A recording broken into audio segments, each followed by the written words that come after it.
Hello बच्चों, कैसे हैं आप लोग। उम्मीद करता हूँ अच्छे होंगे।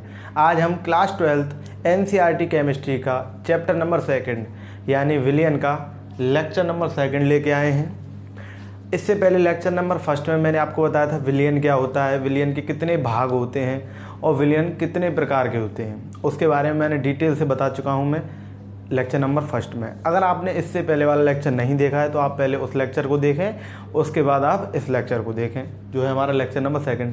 इसमें मैं बताने वाला हूँ आपको कि सांद्रता पद क्या होते हैं। सांद्रता का मतलब अगर हम अपनी आम भाषा में बात करें तो सांद्रता का मतलब होता है गाढ़ापन, लेकिन केमिस्ट्री में हम सीधा सीधा गाढ़ापन नहीं बता सकते, उसको हमें बहुत सारे पदों के रूप में, स्टेपों के रूप में समझना पड़ेगा कि सांद्रता पद होते क्या क्या हैं। उनके नाम भी आपने सुने होंगे, बताने वाला हूँ आगे मैं। तो शुरू करते हैं इस लेक्चर को। मेरा नाम है नरेश चौधरी और आप देख रहे हैं आइकॉनिक फिजिक्स यूट्यूब चैनल। और अगर आप सभी इस चैनल पर नए हैं तो चैनल को सब्सक्राइब करें और साथ ही साथ बेल आइकन को भी प्रेस कर लें, जिससे कि हमारी जो नेक्स्ट वीडियो की अपडेट आपको सबसे पहले मिले। चलो शुरू करते हैं। तो हेडिंग डालेंगे हम सबसे पहले सांद्रता पद। सांद्रता पद, ठीक। तो सांद्रता पद हमारे पास 10 होते हैं, कम से कम क्या होते हैं 10। पूरे 10 नहीं है, हमारे सिलेबस में 9 ही हैं, लेकिन होते कितने 10 वो लिखा देता हूँ मैं। चलो सबसे पहले आप जानते ही होंगे मोलरता, और एक होती है मोलरता की छोटी बहन मोललता। एक होता है आपका मोल प्रभाज, एक होती है आपकी नॉर्मलता, एक होता है आपका आयतन प्रतिशतता, आयतन प्रतिशतता, एक होती है आपकी भार प्रतिशतता, प्रतिशतता, अरे गलत हो गया,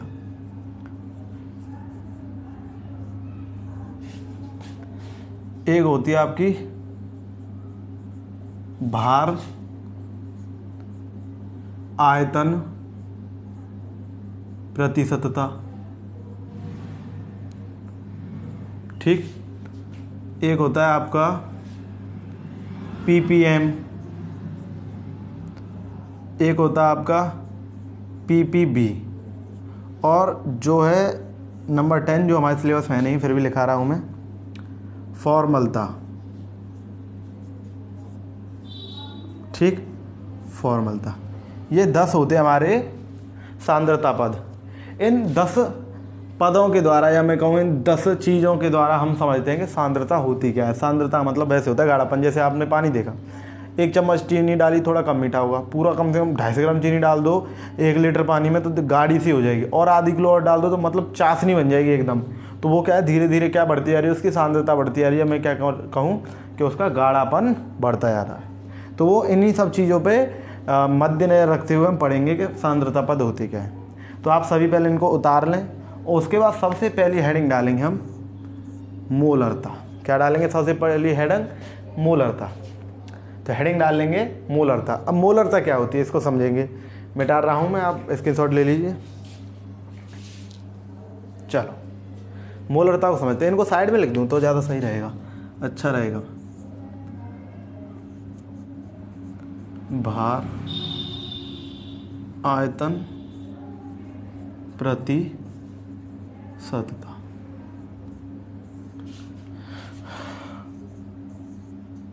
ppm 9, ppb और 10 फॉर्मलता, ठीक। तो सबसे पहले हेडिंग डालेंगे मोलरता और उसको समझेंगे। मोलरता क्या कहती है हमसे, हमारी मेन पहली हेडिंग है मोलरता। तो मोलरता कहती है हमसे कि अगर हम कोई विलियन ले, सपोज दैट जिसका आयतन कितना है 1 लीटर, तो 1 लीटर आयतन में विलय के कितने मोल घुले हुए हैं विलेय, ये मान लो हमारा क्या है, विलेय। विलेय के कितने मोल घुले हुए हैं उसी को क्या कहते हैं हम, मोलरता। यानी कि ऐसे लिख सकते हैं, मोलरता बराबर विलेय के मोल। अब मोल क्या होता है वो मैं आगे बता दूंगा, घबराने की जरूरत नहीं। विलेय के मोल, वैसे आपने फिजिक्स में 11वीं क्लास में पढ़ा होगा, मोल एक मूल राशि होती है। मूल मात्रक होता है किसका, पदार्थ की मात्रा। जो हमारी मूल राशि होती है पदार्थ की मात्रा, उसका मूल मात्रक होता है मोल, तो वही मोल है जी, ठीक है। यानी पदार्थ की मात्रा को नापने के लिए प्रयोग किया जाता है केमिस्ट्री में ज़्यादातर मोल, ठीक है। विलेय के मोल, और नीचे क्या है, विलयन का आयतन, ठीक, वो भी कैसे, लीटर में। 1 लीटर विलियन में अगर भाषा बनाएं, परिभाषा बनाएं इसकी, तो मोलरता क्या होती है, 1 लीटर विलियन में घुले हुए विलेय के कुल मोलों की संख्या को क्या कहते हैं हम, मोलरता कहते हैं। इसे कैपिटल एम से प्रदर्शित करते हैं। अगर यहाँ से मात्रक देखा जाए तो ये हो गया मोल, ये मोल हो गया, और ये क्या हो गया, लीटर। तो मात्रक बन गया इसका मोल प्रति लीटर। तो एम बराबर हो जाएगा ये, इसको कहते हैं एन और इसको कहेंगे वी। फॉर्मूला क्या बन गया, एन अपॉन वी, और ये किसमें, लीटर में। वहीं मोल क्या है, मोल का फिलहाल फॉर्मूला समझ लो, एन बराबर डब्ल्यू अपॉन एम। ये क्या होता है अभी बता रहा हूँ, एन बराबर क्या होता है, डब्ल्यू अपॉन एम, यहाँ रखेंगे। तो एम बराबर फॉर्मूला निकल के आया हमारा डब्ल्यू अपॉन एम, एन ये क्या रख दिया, डब्ल्यू अपॉन एम, और ये क्या है, वी। तो ये हमारा फॉर्मूला निकल गया फाइनली मोलरता का, एम बराबर W upon M into V. अब देखो यहाँ क्या क्या है जी, एम तो पता ही है आपको क्या है, मोलरता। एम क्या है, मोलरता। डब्ल्यू क्या है, विलेय का भार, विलेय का भार, और वो भी किस में लेना हमें, ग्राम में, ठीक है। और स्मॉल एम क्या है, विलेय का अणु भार, विलेय का अणु भार, ठीक है। और वी क्या है हमारा, विलयन का आयतन का आयतन किसमें, लीटर में, ये होता है। तो देखो मोल क्या है, ये क्या है, विलेय का भार, और ये क्या है, विलेय का अणु भार। यानी कि देखो आपने 11वीं में पढ़ा हो तो मोल को 3 प्रकार से निकाल सकते हैं, भार के पदों में, मात्रा के पदों में, और आयतन के पदों में। तो ये एक फॉर्मूला है मोल का जो है भार के पदों में। देखो ये अणु भार है, और ये क्या है आपका भार है जो हमें दिया होगा क्वेश्चन में। तो इतना सब कुछ दिया होता है नॉर्मली किसी भी किताब में, क्या मोलरता क्या होता है, विलेय के मोल बटे विलयन का आयतन। 1 लीटर विलयन में घुले हुए विलेय के कुल मोलों की संख्या को क्या कहते हैं, मोलरता कहते हैं। ऐसे करके फॉर्मूला निकाल देते हैं। अब हम बातें करेंगे थोड़ी एडवांस, इससे ऊपर चलकर थोड़ी एक्स्ट्रा, जिससे न्यूमेरिकल सॉल्व करने में हमें आसानी हो। चलो उतारो फटाफट।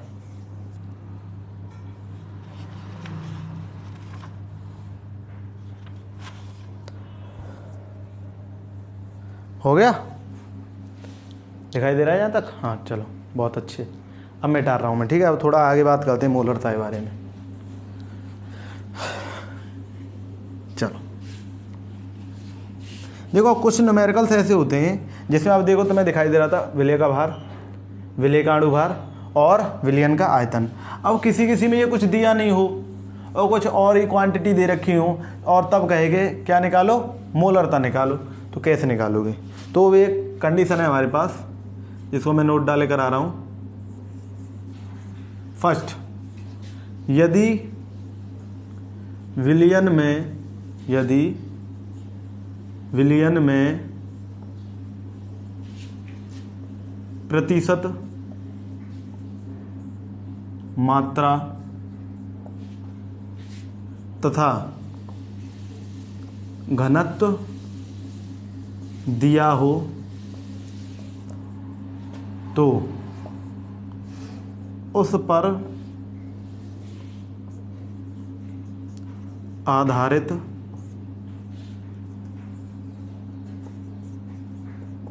न्यूमेरिकल आंकिक प्रश्न निम्न प्रकार से हल करते हैं। यानी कि अब हमें जो चीज़ पहले दी हुई थी, विलेय का भार और विलयन का भार, अणु भार, ऐसी कुछ चीज़ें दे रखी हों, आयतन वगैरह, तो उससे निकाल ही लेंगे आसानी से, कोई दिक्कत वाली बात नहीं। लेकिन प्रतिशत मात्रा दे रखी हो, कुछ घनत्व दिया हो, तब मोलरता कैसे निकालेंगे? तब मोलरता का एक फॉर्मूला होता है जिसको आप स्टार डाल के लिख लें, 3 स्टार। मोलरता बहुत ही शानदार है, प्रतिशत मात्रा गुणा घनत्व गुणा 10 और अपॉन में क्या आ जाता है हमारा, विलेय का अणु भार। विलेय का अणु भार, ये है आपकी समझ लो ट्रिक। अगर हमें प्रतिशत मात्रा दे रखी हो, मोलरता दे रखी हो, घनत्व दिया हो, विलेय का अणु भार दिया हो, तब कैसे निकलेगी मोलरता? सॉरी, मोलरता दी नहीं रखी हो, पूछ रहा हो। तो m बराबर क्या हो जाएगा, प्रतिशत मात्रा को ऐसे लिख देता हूँ, इंटू डी इंटू 10 और अपॉन में स्मॉल m, यानी विलेय का अणु भार। तो ये कुछ ट्रिक थी। अगर आपको कोई ऐसी कंडीशन मिल जाए और उस टाइम पे आप न्यूमेरिकल नहीं कर पाओ, तो इस वाले फॉर्मूले को लगाना और न्यूमेरिकल आपका हो जाएगा। उतारो फटाफट, इस पर भी लगा दे, दोनों एक ही है। ठीक, उतारो फटाफट, उतारा करो, ये नहीं तो फोटो खींच लिया करो, सबसे अच्छा स्क्रीनशॉट। ठीक, चलो मिटा रहा हूँ। अब ऐसी एक और कंडीशन हो सकती है इसमें। ये तो सब कंडीशन पढ़ रहे थे हम 1 बिलियन के लिए, 1 बिलियन की बात चलेंगी तब। अगर हमें 2 बिलियन दे रखे हों तब, यदि 2 बिलियन दिए हों, मैं आप सभी से पहले कह रहा हूँ, अगर आपने इससे पहले वाला लेक्चर नहीं देखा है तो पहले उस लेक्चर को देख लो, समझ जाओगे विलियन क्या होता है, विलेय क्या होता है, विलेय विलायक में अंतर कैसे करते हैं, कितने प्रकार के विलियन होते हैं। तो तब इसको पढ़ेंगे, तब ज़्यादा अच्छा समझ में आएगा। ठीक है, आप कैसे देखेंगे, यूट्यूब पे सर्च करेंगे आइकॉनिक फिजिक्स, चैनल ओपन करेंगे, प्लेलिस्ट में जाएंगे, वहाँ आपको क्लास 12 यूपी बोर्ड केमिस्ट्री लिखा आएगा, तो आप उसमें जाएंगे, आपको जो देखना है आप वहाँ लेक्चर मिलेगा आपको, आप देख लेंगे। ठीक है, चलो देखो, यदि 2 बिलियन दिए हों तब मोलरता कैसे निकालेंगे? 2 बिलियन दिए हों तब हमें मोलरता निकालने का फॉर्मूला है हमारे पास, सॉरी, तब मोलरता कैसे निकलेगी, m1v1 = m2 v2। इस ट्रिक को लगाएंगे आप, और 2 बिलियन दिए हों, 2 आयतन दिए हों, और ये तभी लगेगा इफ n1 और n2 दोनों के बराबर हो, यानी मोलों की संख्या क्या हो, बराबर हो, तब लगेगा। ठीक है, 2 बिलियन दिए हों और उनके मोलों की संख्या बराबर हो, तब आप इस फॉर्मूले लगा सकते हैं, m1v1 = m2 v2। आया कहाँ से, देखो, जैसे हम जानते हैं m1 बराबर n/v1, इक्वेशन फर्स्ट। ऐसी कोई दूसरा बिलियन है हमारे पास m2, उसके मोल समान है v2। ठीक है, मैंने क्या किया, समीकरण 1 में 2 से भाग दे दिया, समीकरण 1 में 2 से भाग देने पर समझ चुके होंगे अब होगा क्या। देखो, m1/m2 और यहाँ क्या है n/v1, यहाँ क्या है n/v2। इससे ये कट गया, ये सबसे ऊपर पहुँच जाएगा। ठीक है, तो क्या बनेगा हमारे पास, देखो, m1/m2 और क्या v2/v1, ऐसे भी करके लिख सकते हैं, या क्रॉस मल्टीप्लाई कर दो इसका, क्या हो जाएगा, m1v1 = m2v2, ऐसे करके भी लिख सकते हैं। क्लियर? अगर 2 बिलियन दिए हो, यहाँ 2 नंबर डाल देते हैं, सेकंड पोजीशन। ठीक, अगर 2 बिलियन दिए हो, उनके मोल समान हो, तो कुछ ऐसे करके डायरेक्ट ट्रिक को अपनाएंगे हम, और आपका हो जाएगा न्यूमेरिकल सॉल्व। आप बता रहे हो तो मैं इंक डाल लेता हूँ मार्कर में, इंक और ख़त्म हो गई। तो उम्मीद करता हूँ समझ में आ रहा होगा। इन फार्मूलाज की सहायता से हम क्या है, न्यूमेरिकल बहुत ही इजीली सॉल्व कर सकते हैं, क्योंकि विलियन के न्यूमेरिकल थोड़े टफ होते हैं, क्योंकि इसमें मोल कंसेप्ट लगता है। 11th क्लास का पहला चैप्टर है मोल कंसेप्ट, जिसको हम कहते हैं मोल कंसेप्ट का मतलब आपने पढ़ा होगा केमिस्ट्री के जो पहला चैप्टर है हमारा, वही उसी को कहते हैं मोल कंसेप्ट। ठीक है, मिटा रहा हूँ। ठीक, अब तीसरी कंडीशन, 1 बिलियन पे भी निकाल सकते हैं हम पिछला वाला यूज करके, 2 बिलियन पे इसको। अब मैं कह रहा हूँ ना बिलियन 1 हो ना 2, मिश्रण दिया हो कोई, ये तो स्पष्ट था अलग अलग बिलियन। अब कोई 2 बिलियन का मिश्रण दिया हो, 3 बिलियन का मिश्रण दिया हो, तो कैसे निकालेंगे? तो देखो मिश्रण की मोलरता, मिश्रण की मोलरता, मिश्रण की मोलरता निकलती है आपकी M1V1 प्लस M2V2, दो के लिए ये भी ठीक है, V1 प्लस V2, ये होता है मिश्रण की मोलरता का फॉर्मूला। डायरेक्ट आपसे कहेगी कि इसी मिश्रण की मोलरता निकालो, तो आप इस फॉर्मूले को यूज करेंगे और मोलरता निकाल लेंगे आसानी के साथ। ठीक, बहुत आसान। तो ये था हमारा मोलरता, कैसे कैसे निकाल सकते हैं मोलरता होती क्या है। तो ऐसे आप मोलरता निकाल पाएंगे बहुत ही आसानी से, समझ चुके होंगे। 1 लीटर नॉर्मली क्या है मोलरता, 1 लीटर विलयन में घुले हुए विलय के कुल मोलों की संख्या कितने, 1 लीटर विलयन में विलय के कितने मोल घुले हुए हैं। मोल क्या है, मोल एक मात्रक है, आप सभी जानते हैं, जिससे हम किसी पदार्थ की मात्रा को नाप सकते हैं। क्लियर। अब जो सेकंड बात होगी हमारी दूसरी, वो होगी मोलरता के ऊपर। तो हमारे देखो डेफिनेशन और साथ के साथ लिखा करो। जैसे मैंने कहा 1 लीटर विलयन में घुले हुए विलय के कुल मोलों की संख्या को मोलरता कहते हैं। कैपिटल M से प्रदर्शित करते हैं इसे, मात्रक मैंने वहाँ लिख दिया मोल प्रति लीटर। तो इस बात को आप लिख लिया करो, बिना लिखे कुछ नहीं होगा, ठीक है। ऐसे सेकंड हेडिंग डालेंगे मोललता। क्या है ये मोललता, मोलरता की छोटी बहन, लिटिल सिस्टर ऑफ मोलैलिटी। चलो देखो ये भी कुछ ऐसा ही है, थोड़ा सा अंतर है बस। मोललता, मोललता क्या है, मोललता बराबर होता है विलय के मोल, विलय के मोल, और बटे में क्या आ जाएगा, विलायक का, विलायक का भार, वो भी कैसा होता है केजी में।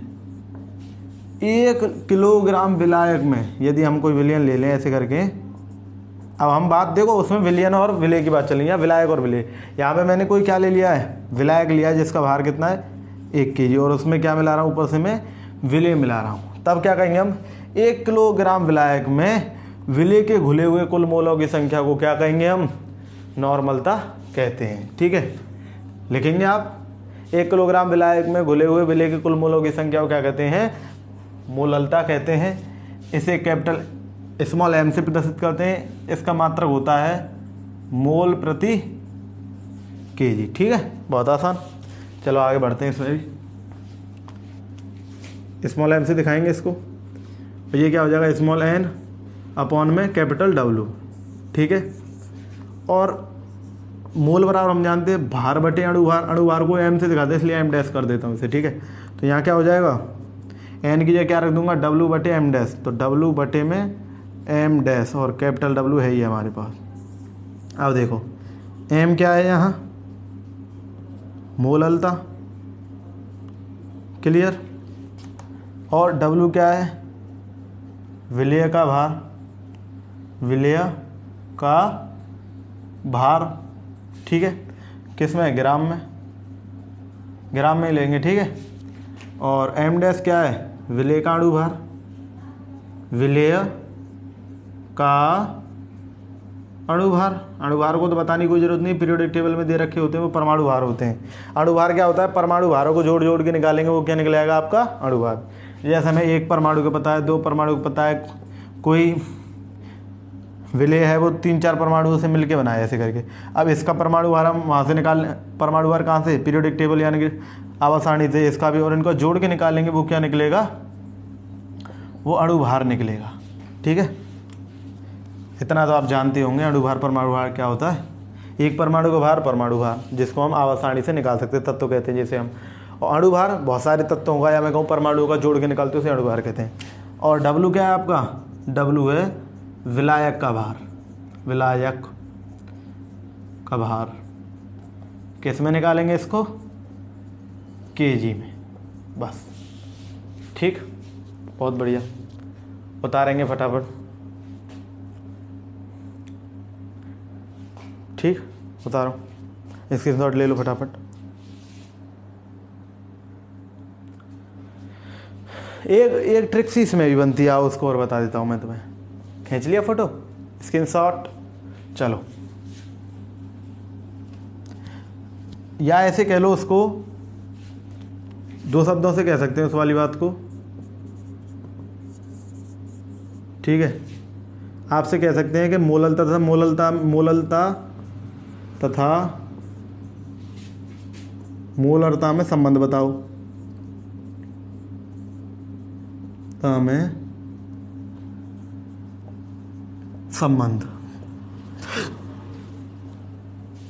ऐसे कर भी हो सकता है, या ऐसे हो सकता है कि न्यूमेरिकल में मोलरता और मोललता दोनों दे रखी हो, तब आपसे कहेगा भाई मोललता बताओ। तो मोललता बताने का फॉर्मूला निकल के आता है वहाँ मोललता। आपको एक बात बताऊँ, मेरे एग्जामिनर ने जब मैं 12th में था तो मुझसे भी एक क्वेश्चन पूछ लिया था कि मोललता और मोलरता में संबंध होता है। तो क्लास के सभी बच्चे परेशान, ये क्या होता है, लेकिन मैंने पढ़ा हुआ था क्या होता है मोललता और मोलरता में संबंध, तो मैंने बता दिया, तो मेरे अच्छे नंबर आए थे उसमें।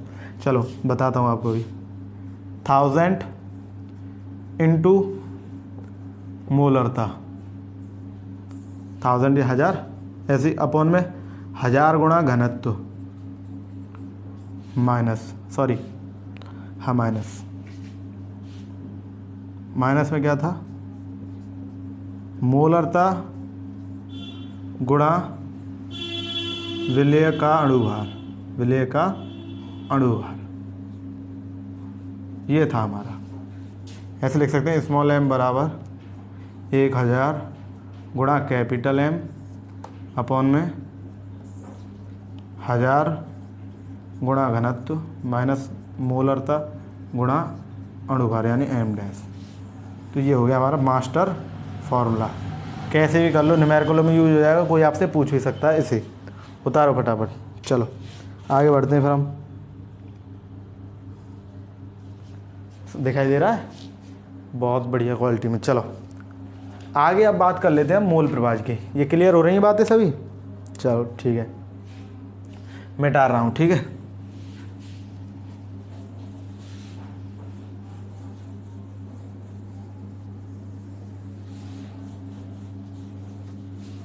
देखो एक चीज़ और लिखा देता हूँ मैं, जो आपको भूल गया था। चलो नॉर्मलता के साथ लिखा दूंगा, ठीक है। अभी नहीं लिखा रहा, मोलरता की चीज़ है लेकिन वो नॉर्मलता के साथ लिखा दूंगा उसे, ठीक है, बाद में याद रखेंगे। मोल प्रभाज बहुत ही आसान चीज़ है। आप हेडिंग डालेंगे मोल प्रभाज कहते हैं इसको। कोई कोई कहता है इसको मोल अंश भी कह देते हैं, कोई कह देता है इसको मोल भिन्न भी कहते हैं इसको, और इंग्लिश वाले बाबूजी तो कहते हैं इसको मोल फ्रैक्शन।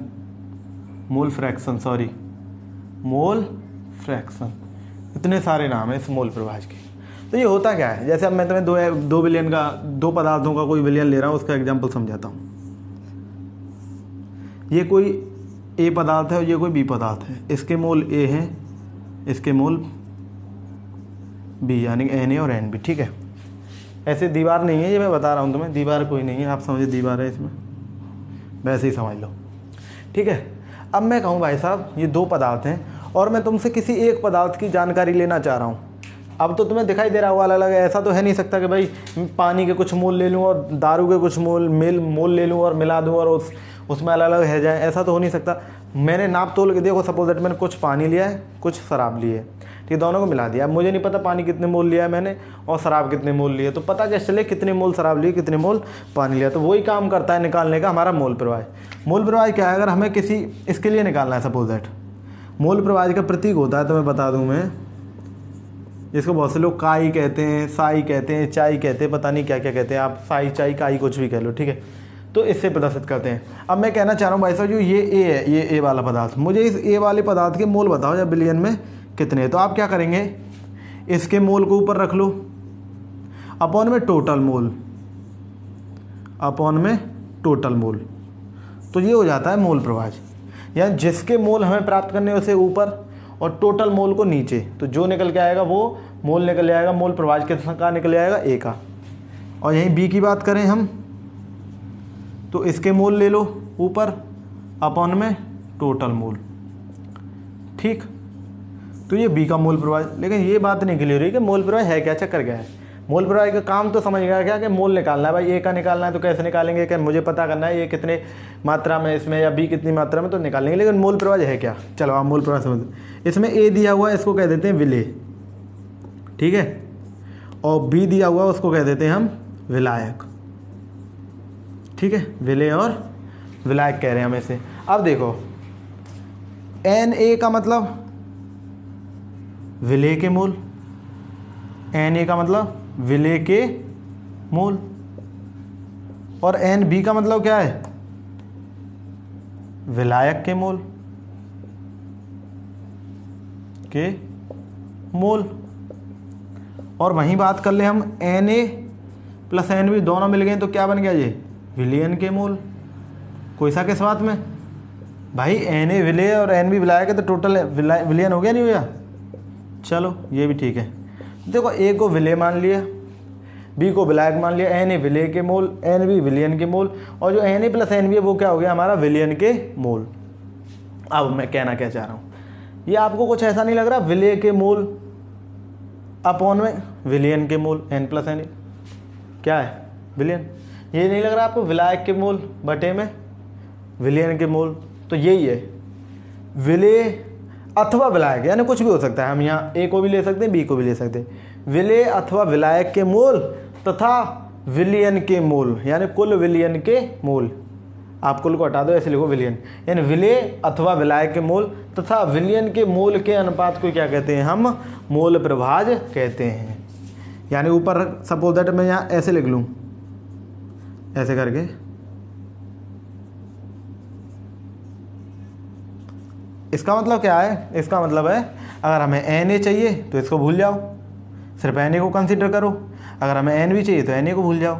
यानी कि दोनों एक संग नहीं ले सकते हम, दोनों लेने का कोई मतलब नहीं है ना। हमें एक के बारे में जानना है तो एक को ही ऊपर लेंगे, दूसरे के बारे में जानना है दूसरे को ऊपर लेंगे, तो कुल मिला किसी को भी ऊपर ले सकते हैं। इसलिए डेफिनेशन थोड़ी अथवा करके किया है मैंने कि विलेय अथवा विलायक, यानी कि एक टाइम पे एक ही होगा, या तो विलेय ले लो या विलायक। तो विलेय अथवा विलायक के मोल तथा विलयन के मोल के अनुपात को क्या कहते हैं, हम मोल प्रभाज कहते हैं। इसे 40 से प्रदर्शित करते हैं। इसका मात्रा कोई नहीं होगा, ध्यान रखो, क्योंकि ऊपर भी मोल नीचे ही मोल, तो मोल से मोल कट गया तो मात्रा कुछ नहीं है इसका, ठीक।